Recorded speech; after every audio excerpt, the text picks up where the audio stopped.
normal with moderate views. Feels like a low bar, but Fox News Sunday anchor Shannon Bream would know better than any of us. And I'm pleased to say that she's here now with us to break it all down. Shannon, this is sort of the big money show. What are you thinking that the business community, some of these big donors really want to hear from Ron DeSantis tonight? Well, what's been interesting, and by the way, a lot of people don't think Elon Musk is normal, so I don't know what his definition of it is. Fair. But I think that, he speaks for a lot of people like, gosh, I just want somebody who would sort of calm things down, will be a steady hand. I think regardless of where you are on the political spectrum, you want that for this country.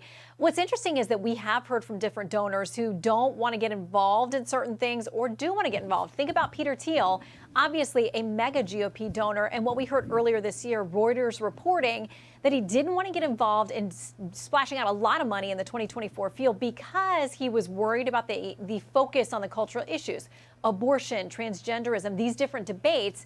Well, those are things that Ron DeSantis has been at the forefront of. So you got to wonder if other donors out there are going to gauge that way. But, we talk about Tim Scott, Senator Scott, also in this week officially.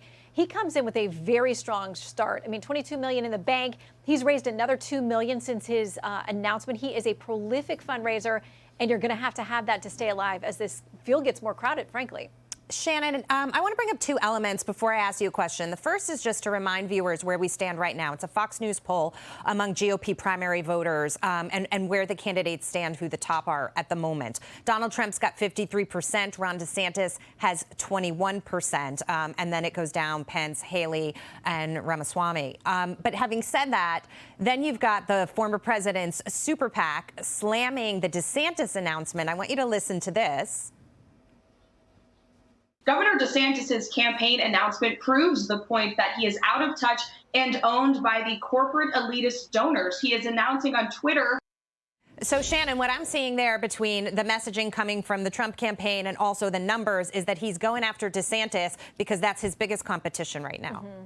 Absolutely. And listen, he is leading this field by double digits, and he's only increased that lead over the last few months.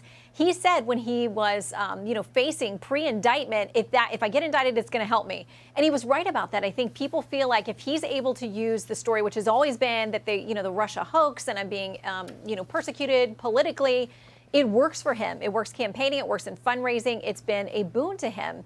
But think about where we are, okay? Because we've had other, people start and be at the top of the pack. People like Jeb Bush, people like Scott Walker, people like Rudy Giuliani, who they faded as, the debates went on. And we got to know them better. The thing is, with former President Trump, we know him. The people who love him, love his fighter abilities, love what he stood up for, love him on policy. They're going to be there no matter what. So DeSantis comes in now having a huge ground to make up. But have they done, his critics, have they done him themselves a disservice by saying he's not good with people? Getting after him for being on Twitter. President Trump, by and large, succeeded because he went around everyone and went to Twitter. I mean, he made Twitter a political place where you're able to take your message directly to the people. We'll see how it works for Ron DeSantis. Shannon, you're our Supreme Court watcher. I thought it was interesting. DeSantis said just the other day a two-term president could cement a 7-2 conservative majority on the Supreme Court. Listen to this. If you replace a Clarence Thomas with somebody like a Roberts or somebody like that, then you're going to actually see the court move to the left, and you can't do that. I also think if you look over those 8 years, you very well could be called upon to replace Chief Justice John Roberts and perhaps even someone like Justice Sotomayor. The court was a huge issue in 2016. Clearly, DeSantis is saying a two-term president could make a big difference. Will this issue help Ron DeSantis on the campaign trail? Possible. I mean, he's so much younger than the former president, who seems to have tons of energy and be ready to go and ready to get in the fight constantly. But what Ron DeSantis can argue is that he can give you 2 terms, that he can give you 8 years as a young guy in his 40s now.